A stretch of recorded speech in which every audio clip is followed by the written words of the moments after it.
bem-vindo ao canal Verdades Ocultas da Bíblia. Tornando-se membro do canal, você tem acesso à nossa biblioteca. Inscreva-se no canal e ative o sino das notificações.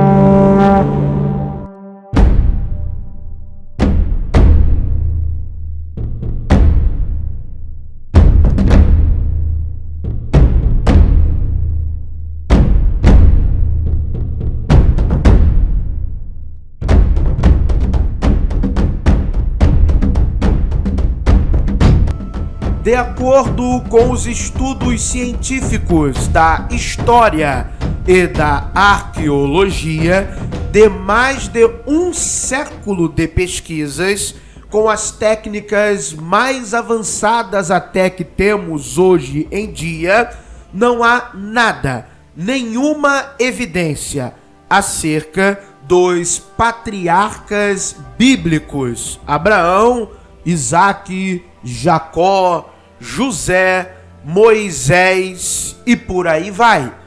O que nós temos evidenciado é uma narrativa, uma história construída. Alguns vão dizer uma história construída, mágico-simbólica, construída em torno de mitos, de lendas, de arquétipos. O que temos de fato no pensamento do fundamentalista religioso é que a história de Israel teria se originado naquilo que chamamos de Babilônia, com a migração de Abraão e Sara a partir do ano 1800 antes da Era Comum, em direção a uma terra prometida. Vamos à leitura do excelente livro Uma História de Israel, leitura crítica da Bíblia e arqueologia, livro que tem como um dos seus autores o professor, doutor, arqueólogo José Ademar Kaefer. Vamos fazer a leitura do trecho do livro que fala sobre os patriarcas e matriarcas de Israel. Vamos lendo e eu tecerei alguns comentários. Pelo que se sabe hoje, a partir dos estudos arqueológicos e do estudo crítico da Bíblia, a história de Israel inicia-se mais tarde do que aquilo que pode ser apontado pelo fundamentalista religioso. De acordo com a perspectiva da narrativa bíblica, diria-se que a história de Israel teve início com Abraão por volta do ano 1800 antes da Era Comum. Entretanto, a história inicia-se bem mais tarde.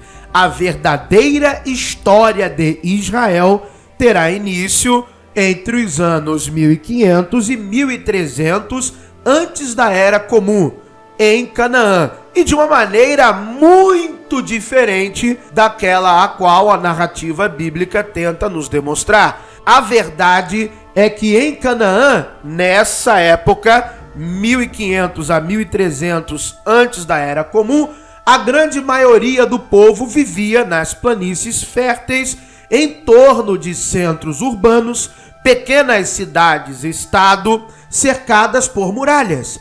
E, através desses centros urbanos, estava submetida ao domínio dos reis cananeus e faraós do Egito.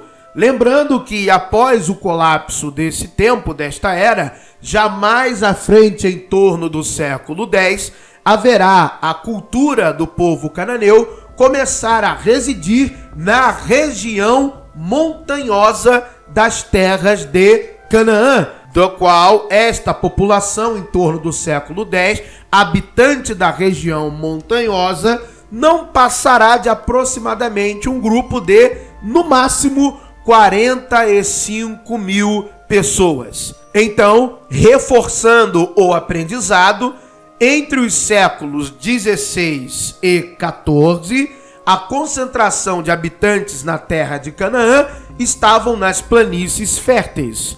Já aproximadamente a partir do século XI e século X, essa realidade demográfica passa a mudar. Agora, a maioria da população estará residindo na região montanhosa de Canaã.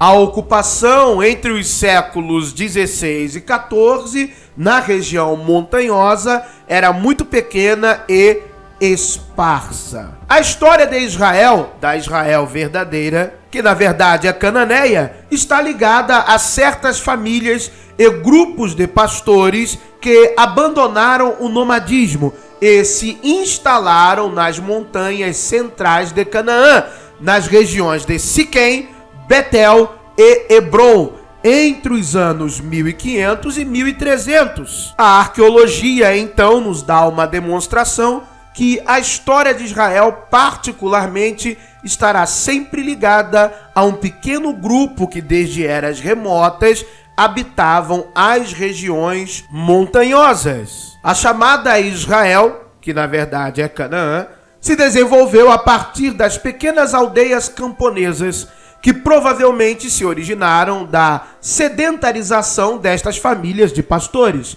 que se assentaram e se fixaram nessas regiões, fora do controle dos centros urbanos. A definição de que os assentamentos iniciais se deram em Siquém, Betel e Hebrom pode ser concluída a partir do estudo crítico dos núcleos de tradições encontrados no livro do Gênesis.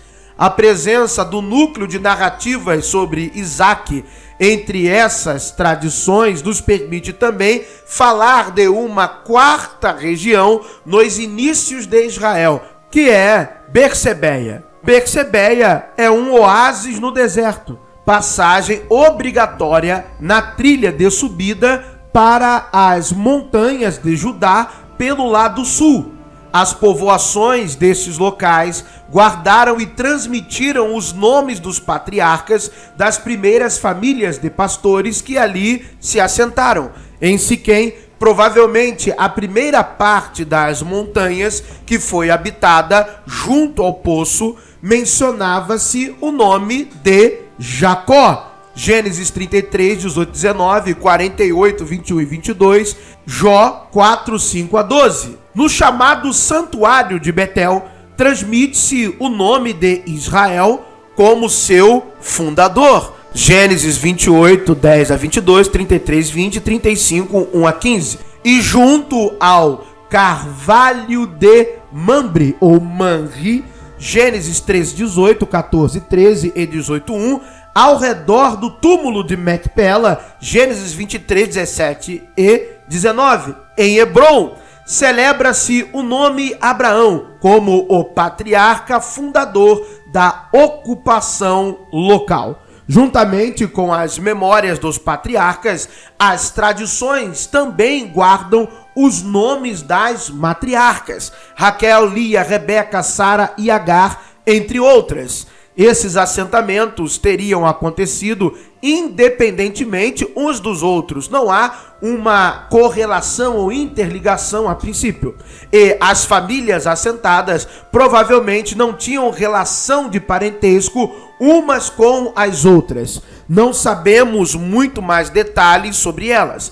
Acredita-se que fossem de origem pastoril, porque os vilarejos que originaram têm suas casas construídas, formando um círculo ao redor de um espaço central.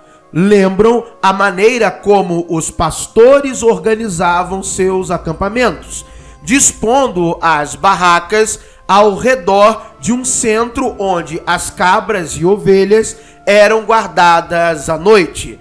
Mais um aspecto que fala em favor da origem pastoril dessas famílias precursoras de Israel é a proibição de comer carne de porco.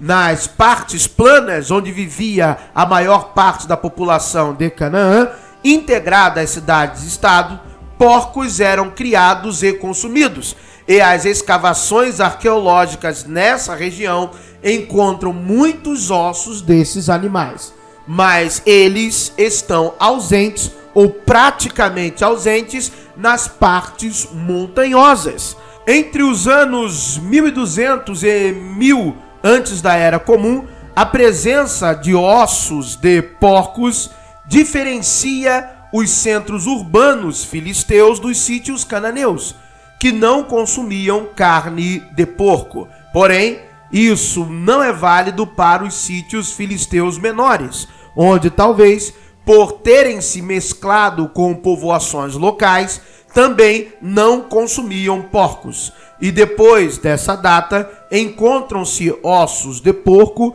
em localidades do Israel Norte, mas não em Judá. Dos patriarcas e matriarcas, não sabemos muito além de seus nomes, sua provável origem pastoril e os locais onde se estabeleceram. Seu culto era vinculado ao grande deus El, mas a vida cotidiana estava orientada pelo culto aos deuses familiares, os Elohim, que muito provavelmente eram ancestrais divinizados.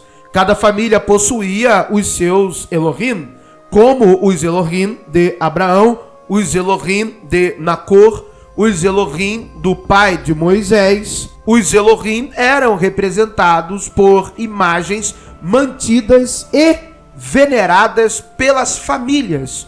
Os terafins são um exemplo disso. Seu deus maior era El. El era o deus maior dos patriarcas. Diversas manifestações de El eram cultuadas em locais marcados por colunas de pedra sagradas.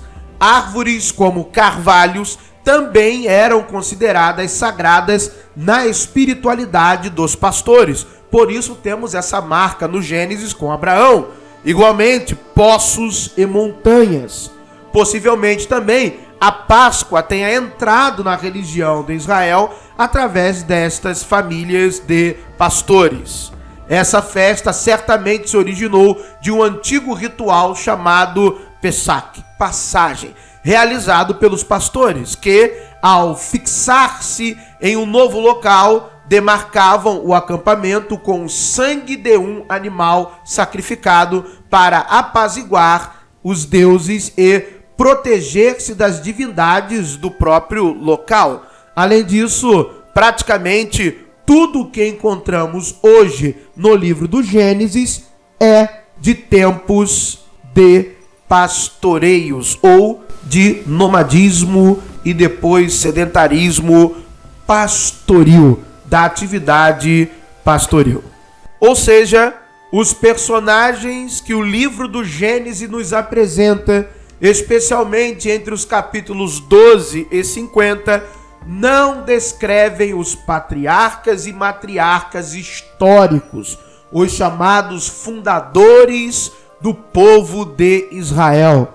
Muito pelo contrário, nestas narrativas do Gênesis, a maioria destes personagens são figurativos, simbólicos, representantes do povo.